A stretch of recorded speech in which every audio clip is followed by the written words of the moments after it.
بسم الله الرحمن الرحيم Bismillahirrahmanirrahim. Assalamualaikum warahmatullahi wabarakatuh. Alhamdulillahirabbil alamin wassalatu wassalamu ala habibina wa nabiyyina Muhammadin wa ala alihi wa sahbihi ajma'in. Amma ba'du. Alhamdulillah, malam ini kembali kita bertemu untuk melanjutkan bacaan kitab Syarhu Hilyati Thalibil Ilmi. Sebelumnya kita sempat berganti judul mengingat ada hal-hal yang penting untuk kita sampaikan, dan malam ini kembali kita melanjutkan kitab asli kita. Mengulang sedikit pembahasan terakhir kemarin sebelum pemilu tentang takdir. Ada 3 buah yang akan didapat oleh orang-orang yang mengimani kepada takdir. Pertama, al-i'timadu 'ala Allah 'inda fi'lil asbab. Orang yang beriman kepada takdir, dia selalu bergantung kepada Allah ketika melakukan sebab. Setelah ia melakukan sebab secara maksimal untuk mencapai tujuannya, dia bergantung kepada Allah, bukan bergantung kepada sebab itu. Yang kedua, keutamaan atau hasil atau buah dari beriman kepada takdir adalah alla yu'jibal mar'u binafsihi. Seseorang itu tidak kagum terhadap dirinya. Kalau berhasil yang dia inginkan, dia ingat Allah, tidak kagum dengan kehebatan dirinya.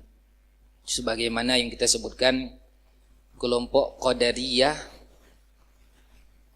yang menafikan keterlibatan Allah dalam urusannya.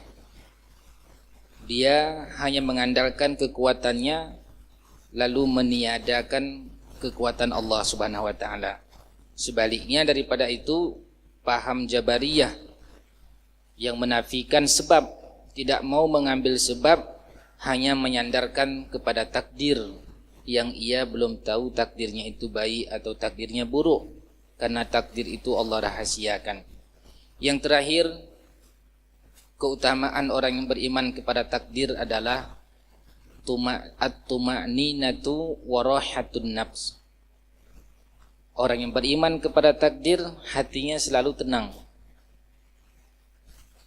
Kalau tidak didapatkan apa yang dia inginkan, atau sesuatu yang menimpa yang dia tidak inginkan, tidak ada gundah gulana. Sangat menyedihkan, beberapa hari ini kita disuguhkan berita-berita ada caleg yang tidak dapat kursi, ada yang stres, harus dimandikan. Ada lagi caleg karena tidak dapat suara di tempat tertentu, diambil lagi karpet masjidnya. Menyedihkan. Seandainya dia ikhlaskan, alhamdulillah, kursi tidak dapat, pahala dapat. Ini kursi tidak dapat, pahala juga hewan. Dua-dua rugi. Ada lagi, na'udzubillah, lebih parah, karena keinginannya tidak tercapai, dia bunuh diri. Ini kejadian lagi seperti 2014 yang lalu, seorang caleg yang tidak lulus, tidak dapatkan yang dia inginkan, lalu tidak sabar dengan ketentuan Allah, akhirnya dia bunuh diri, na'udzubillah. Inilah pentingnya beriman kepada takdir. Bagi orang yang memiliki keimanan terhadap takdir, dia enjoy, dia sudah berusaha maksimal. Usaha yang dia lakukan, usaha yang halal, halalan thayyiban, tidak dia langgar hukum Allah ketika mengambil sebab. Begitu tidak dapat juga yang dia inginkan, tenang hatinya. Begitu sudah Allah tulis 50.000 tahun sebelum penciptaan langit dan bumi, sebagaimana hadis yang telah kita bacakan pertemuan yang lalu. Sehingga Nabi kita SAW memuji orang beriman itu, ajaban li amril mu'min, ajaib.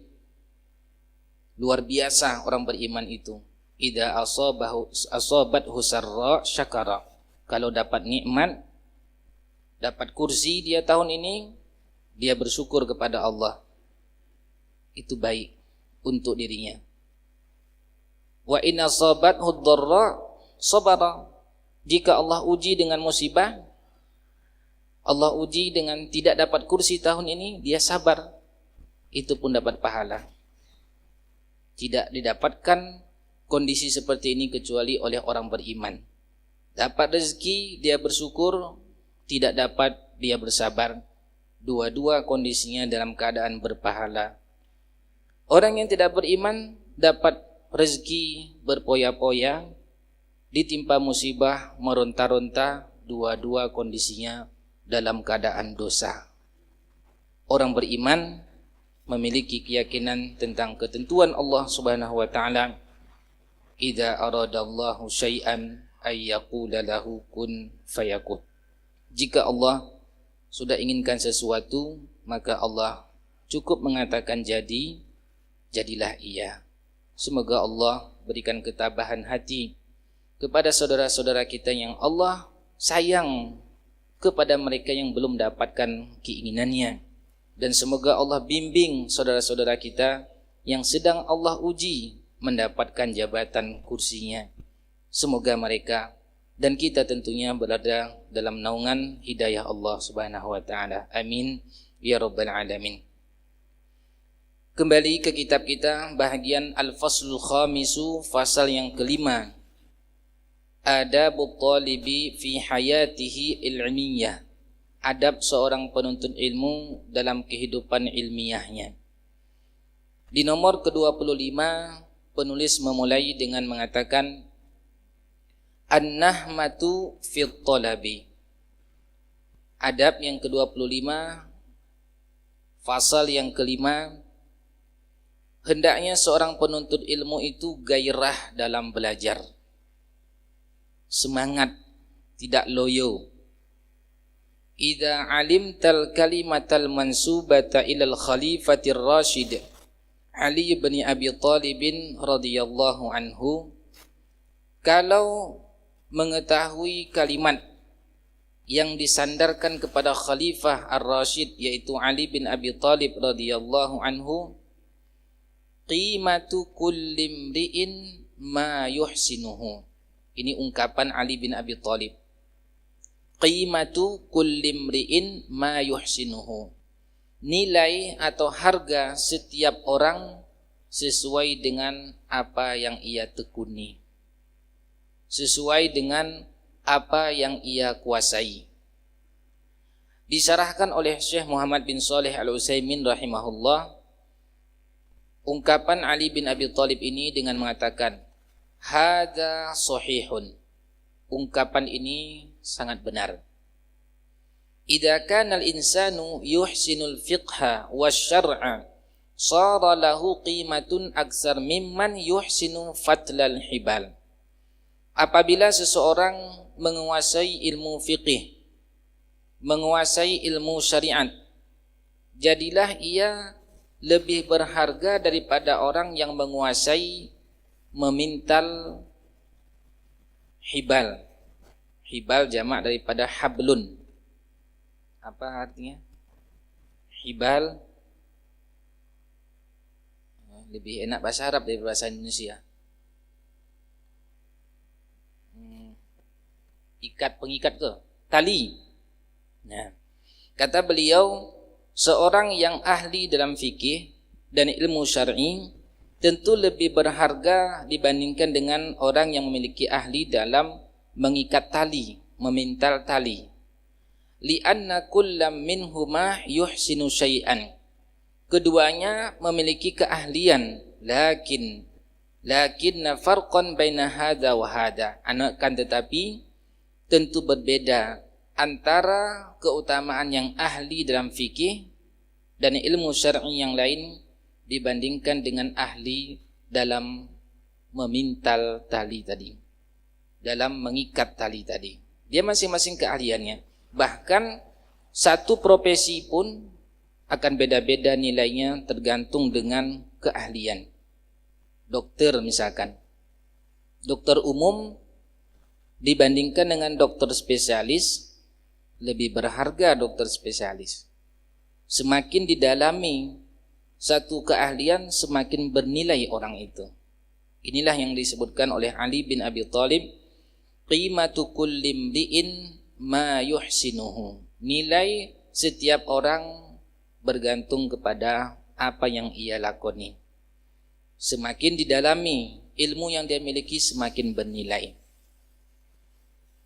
Guru sekolah juga begitu, yang memiliki spesialisasi ilmu, misalkan dia bidangnya tafsir, dia ahli tafsir saja, dengan yang memiliki ilmu, semua ilmu tapi tidak ada keahlian.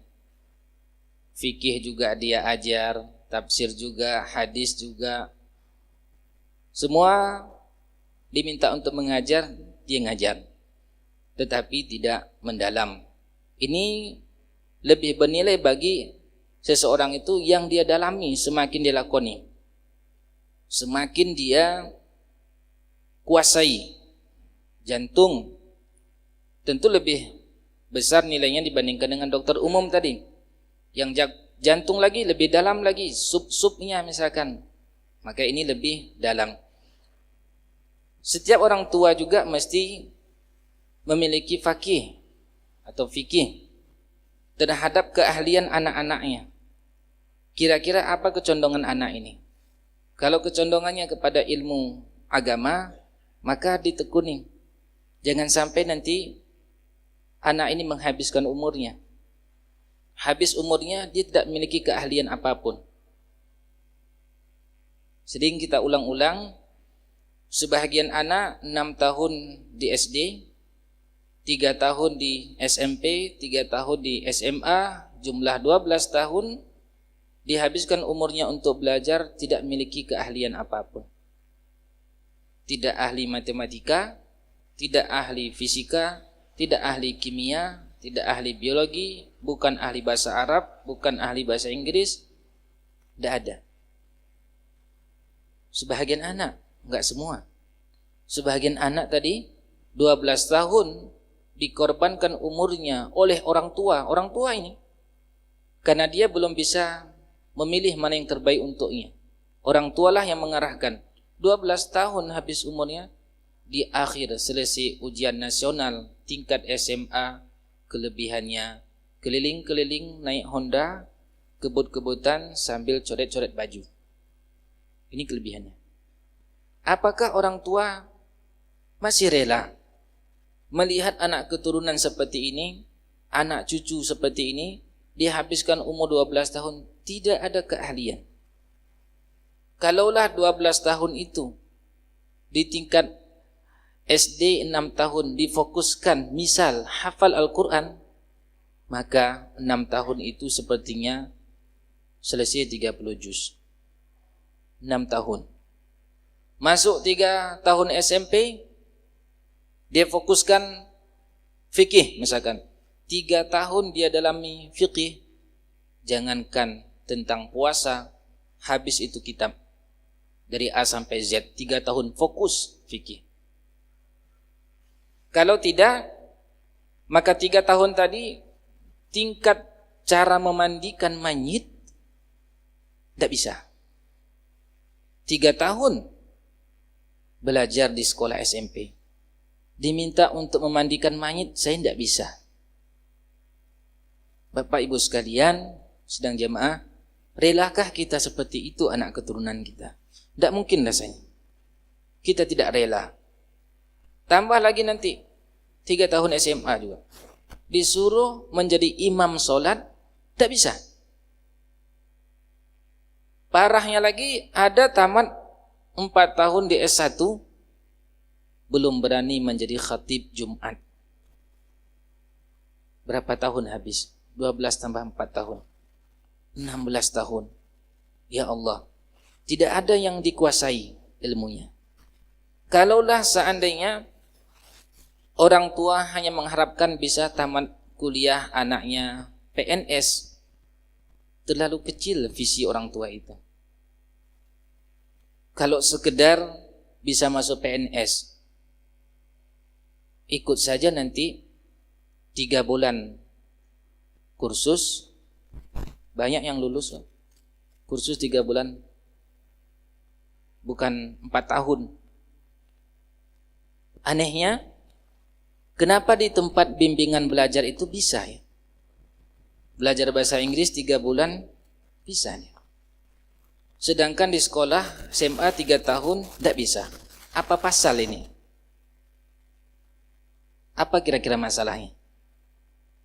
3 bulan kursus di Parepare, bisa bahasa Inggris?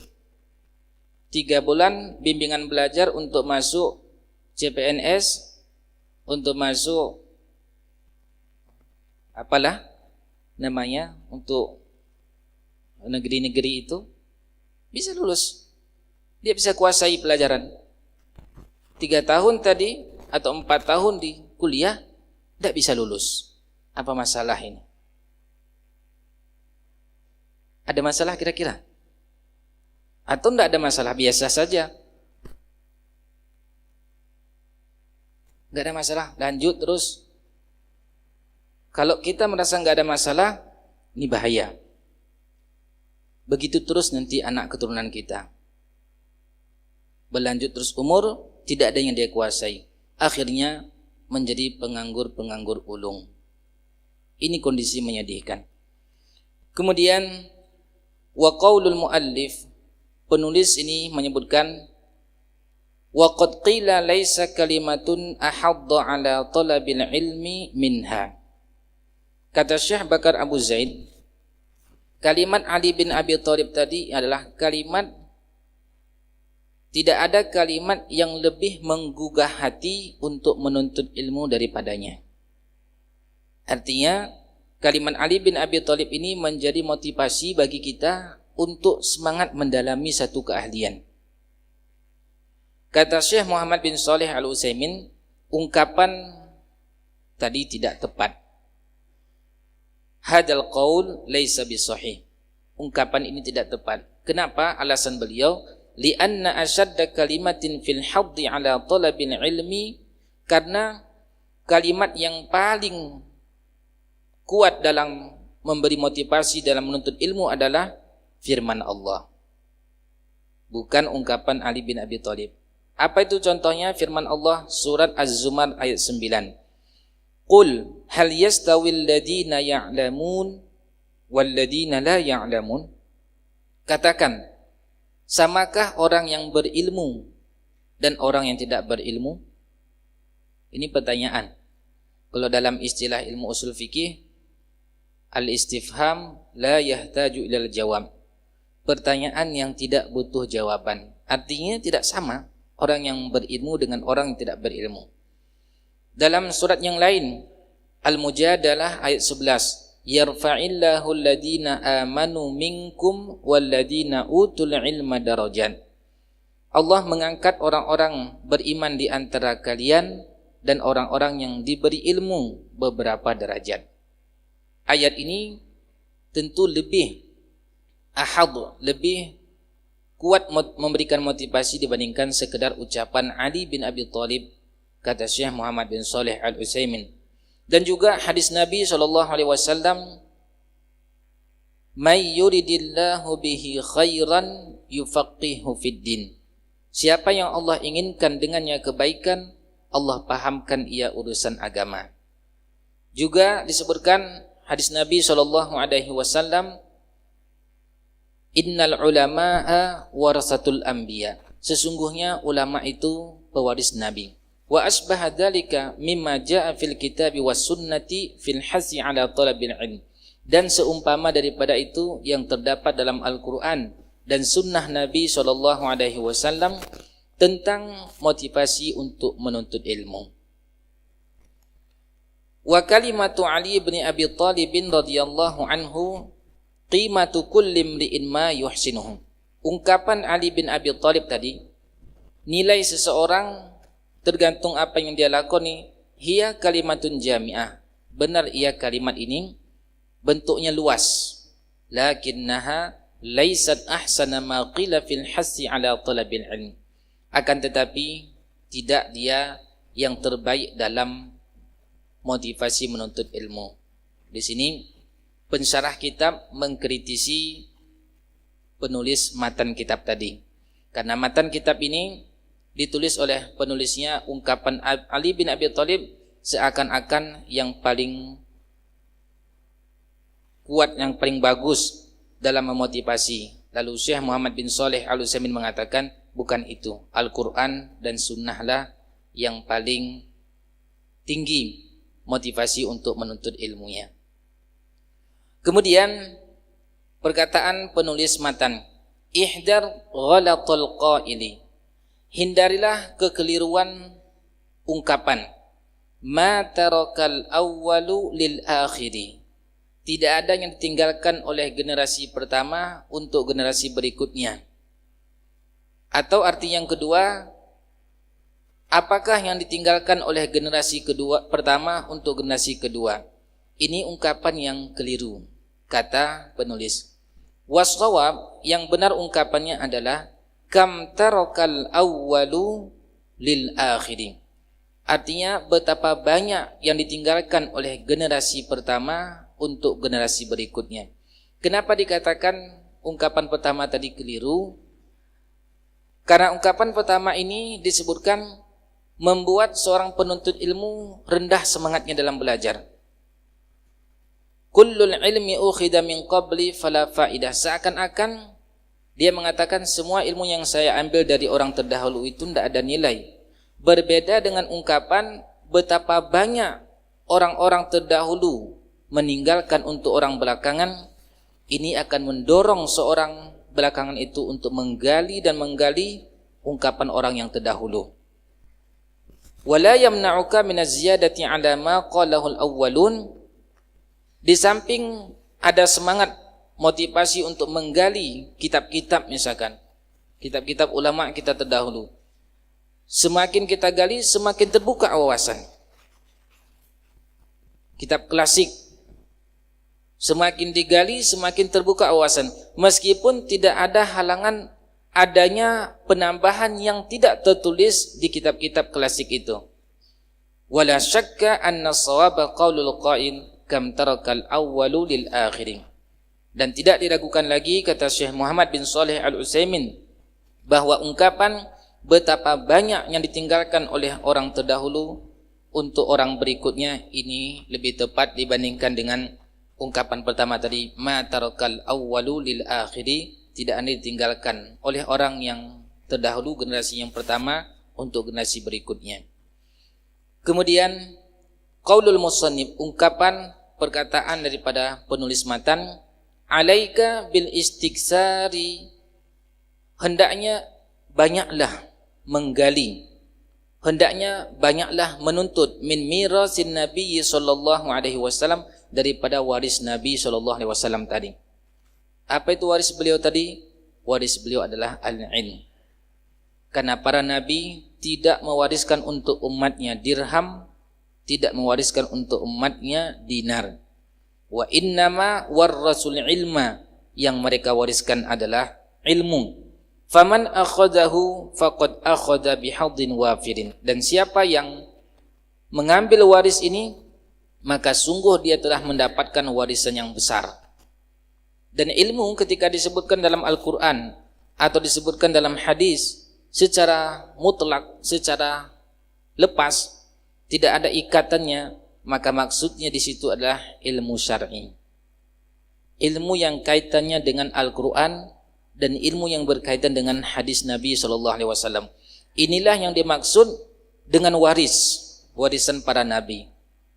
Bukan warisan para nabi yang disebutkan dalam hadis ini adalah ilmu ekonomi, ilmu fisika, kimia, ilmu perdagangan.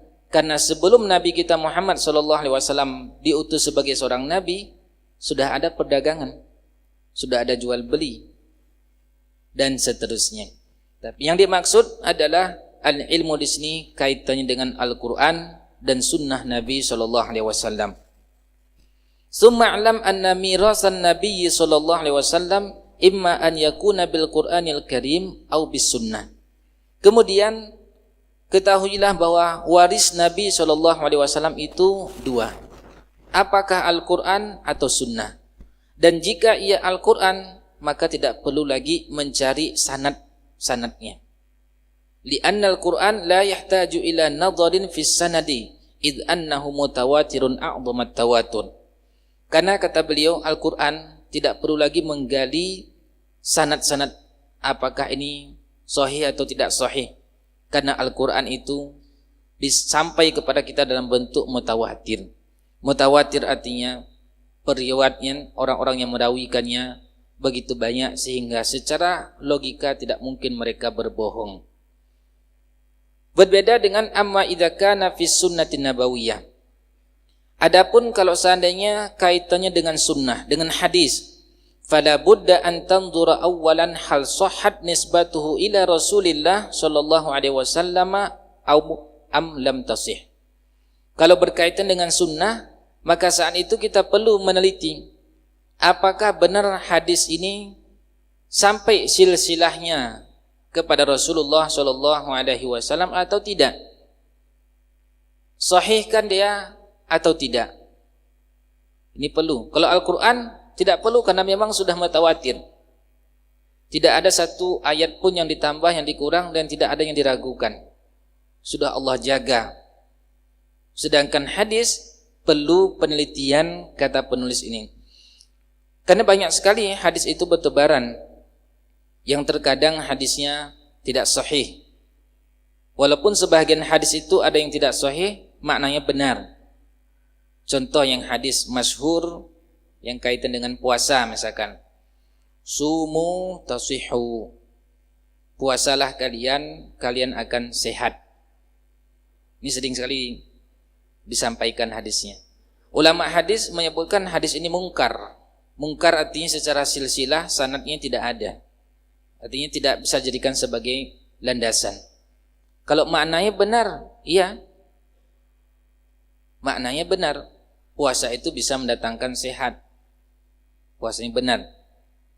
Bahkan dalam ayat Al-Quran, ketika Allah Subhanahu wa taala menjelaskan tentang puasa, wa antasumu khairul lakum in kuntum ta'lamun. Dan jika kalian puasa itu lebih baik bagi kalian jika kalian mengetahui. Baik di sini bentuknya umum, bisa baik pada badan, bisa baik pada dunia kita, akhirat kita, dan seterusnya. Tapi kalau kaitan dengan sanad hadis tadi, ulama hadis mengatakan hadisnya itu ada yang menyebutkan lemah, maudhu', ada yang menyebutkan mungkar. Tidak bisa jadikan sebagai landasan. Juga beberapa hadis yang terkadang itu tersebar. Contohnya lagi, naumus shaimi ibadatun. Tidurnya orang puasa itu ibadah. Sehingga mulai dari selesai subuh sampai zuhur tidur terus. Salat zuhur, setelah zuhur sampai asar tidur lagi. Enak. Sudah enak badan tidur, ibadah lagi. Apa enggak enak? Ini memotivasi orang untuk tidur itu. Secara sanad hadisnya ditemukan oleh para ulama tidak hadis sahih. Tidak ada sahih hadis tentang naumus shaimi ibadatun. Banyak hadis-hadis yang bersebaran di musim Ramadan ini, semestinya khusus ini bagi para dai hendaknya selektif. Jangan sampai sesuatu yang tidak dikatakan oleh Nabi SAW lalu dinisbahkan kepada beliau. Kita saja tanda tangan kita dipalsukan, stempel dipalsukan, kita tidak rela. Bahkan boleh kita ajukan ke pengadilan karena ini pemalsuan tanda tangan. Padahal tidak ada kaitan dengan akhirat itu mungkin. Hanya keuntungan dunia saja. Sedangkan hadis Nabi SAW itu kaitan dengan akhirat. Ketika kita nisbahkan hadis kepada beliau, padahal bukan dari beliau, seakan-akan kita telah dusta terhadap diri Nabi SAW. Maka para ulama hadis sangat jeli, sangat hati-hati menyampaikan satu hadis. Kisah yang masyhur, Al-Imam Bukhari rahimahullah mencari hadis, lalu mendengar seseorang mendapatkan hadis ini, beliau datangi. perjalanan yang jauh. Ternyata orang yang didatang ini ada satu kekeliruannya. Satu saja. Dia bohongi hewan. Akhirnya hadis yang tadinya diharapkan dicari oleh Imam Bukhari tidak dipakai lagi. Karena dianggap perawi ini telah menipu hewan. Hadisnya bisa saja sahih, kuat. Tapi karena ada kelakuan periwayat perawi ini sehingga tidak diambil hadisnya itu. Begitulah telitinya para ulama dahulu tentang hadis Nabi, menisbahkan hadis kepada Rasul sallallahu alaihi wasallam. Kemudian dilanjutkan oleh Syekh Muhammad bin Shalih Al-Utsaimin, "Fa in kunta mustati'an an tumahhisa dzalika bi nafsika fa hadha huwal aula." Kalau seandainya kita mampu mendalami ilmu hadis itu sehingga kita bisa mengatakan ini hadisnya sahih dengan alasan ini. Ini hadisnya tidak sahih karena si fulan dan seterusnya. Kalau itu kita mampu, inilah yang lebih utama. Wa illa, kalau kita tidak mampu, maka faqallid, cukup kita taklid.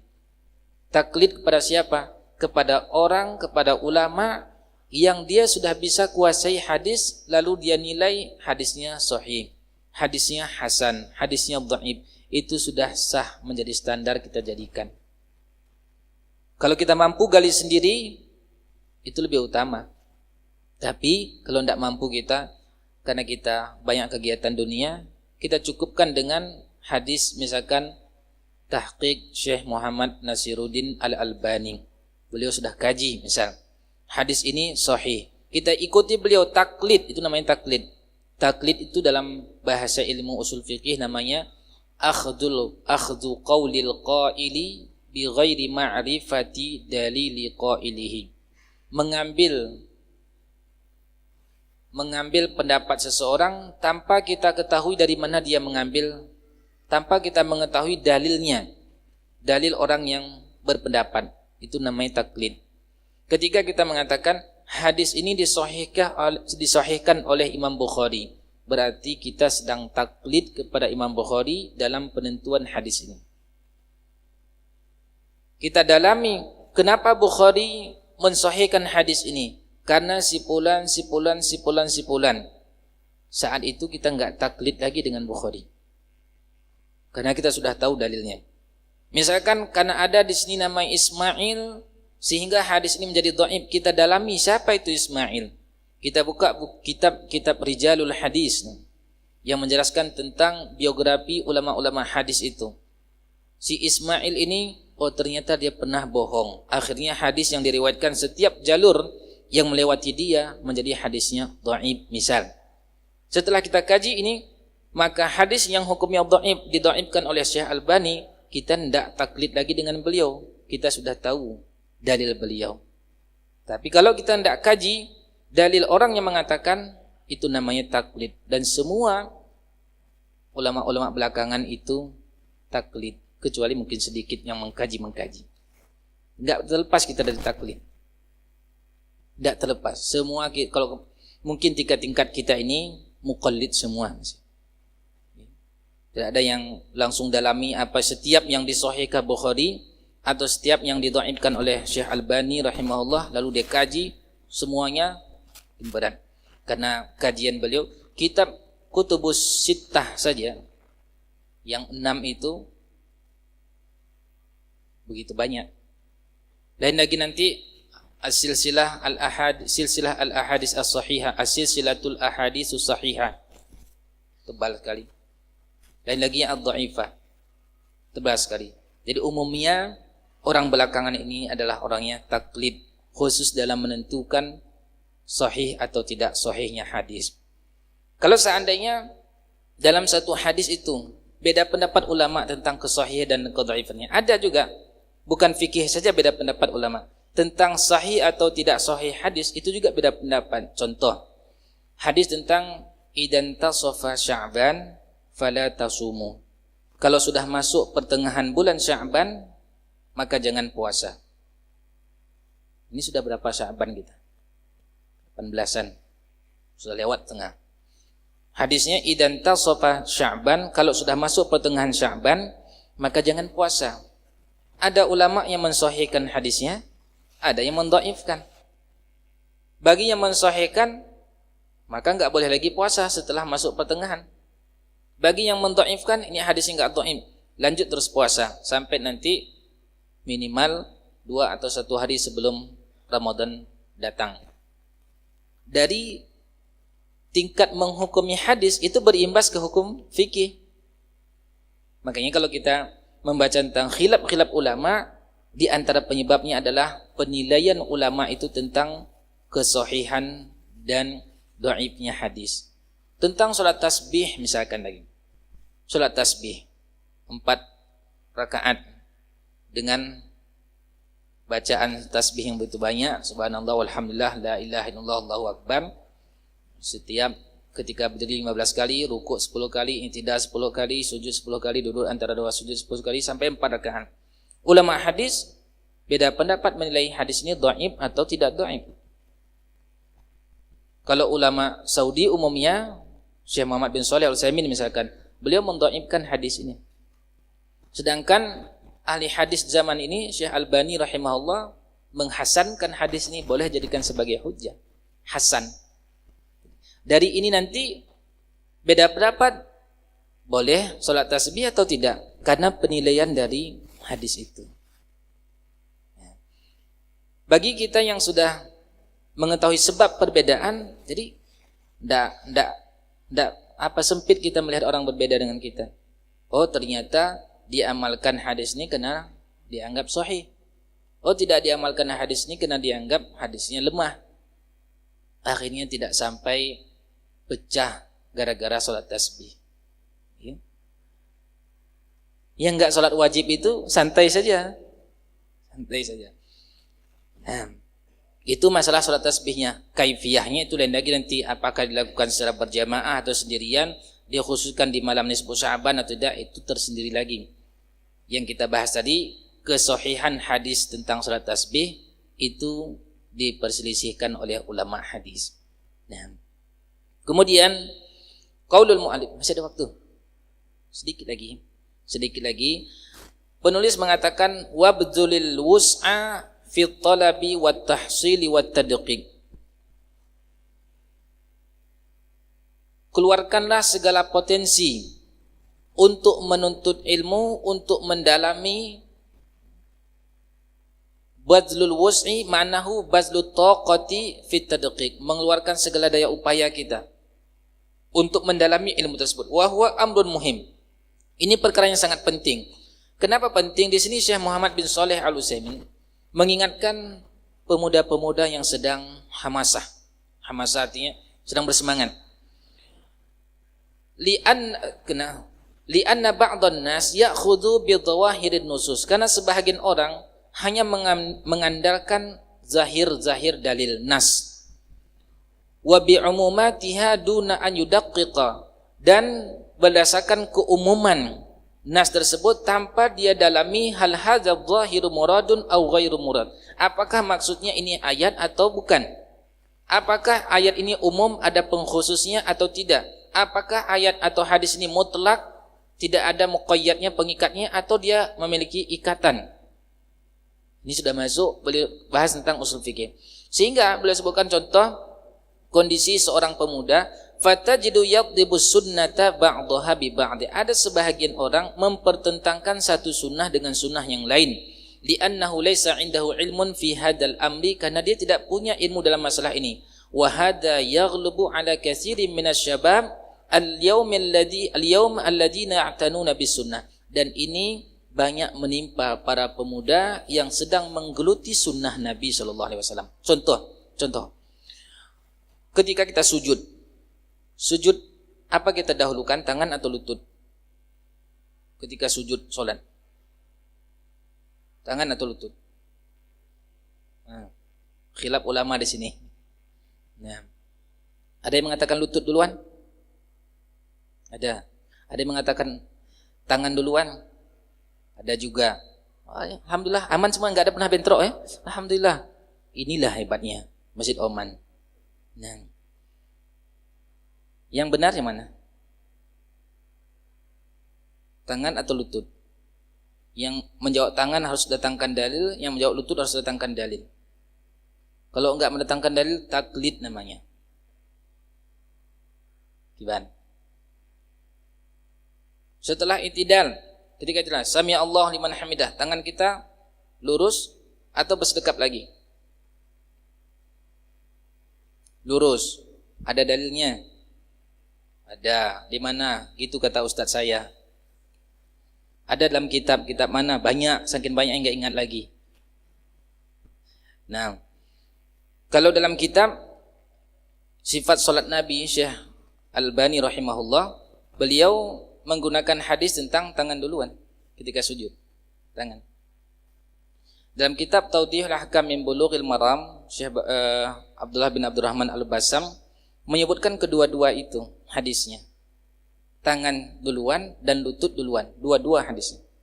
Dalam kitab Tuhfatul Akhwan, Syekh Ibnu Baz rahimahullah, beliau mengkompromikan, tidak ada masalah, dua-duanya boleh, dua-duanya ada hadisnya. Beliau katakan, kalau orang yang masih muda, masih kuat, itu dudukan lutut. Masih kuat, lutut duluan. Dikompromi namanya. Kalau orangnya sudah tua, misalkan gak kuat lagi dengan lutut, kalau sempat dengan lutut masuk nanti jidat, bantu dengan tangan duluan. Bantu dengan tangan. Dua-duanya. Tidak ada masalah. Nah, bagi yang sebahagian disebutkan oleh beliau Syekh Utsaimin, karena menganggap satu ini saja, yang beda dengan dia sudah salah. Begitu ada orang yang dengan tangan duluan, nah itu onta. Begitu juga sebaliknya, ada orang yang lutut dengan duluan, itu jadi onta. Akhirnya saling menuduhlah onta dengan onta. Apa yang terjadi? Ada yang enggak mau sholat dekat kawannya dan seterusnya. Padahal para ulama kita sangat mudah mengkompromikan hal ini. Mudah-mudahan Allah Subhanahu wa taala berikan kita semangat untuk menggali dan menggali. Semakin banyak kita baca kitab para ulama, semakin lapanglah dada kita melihat orang yang berbeda dengan kita. Subhanakallahumma wa bihamdika asyhadu an la ilaha illa anta astaghfiruka wa atubu ilaik. Wa sallallahu ala nabiyyina Muhammadin wa ala alihi wa sahbihi ajma'in. Wassalamualaikum warahmatullahi wabarakatuh.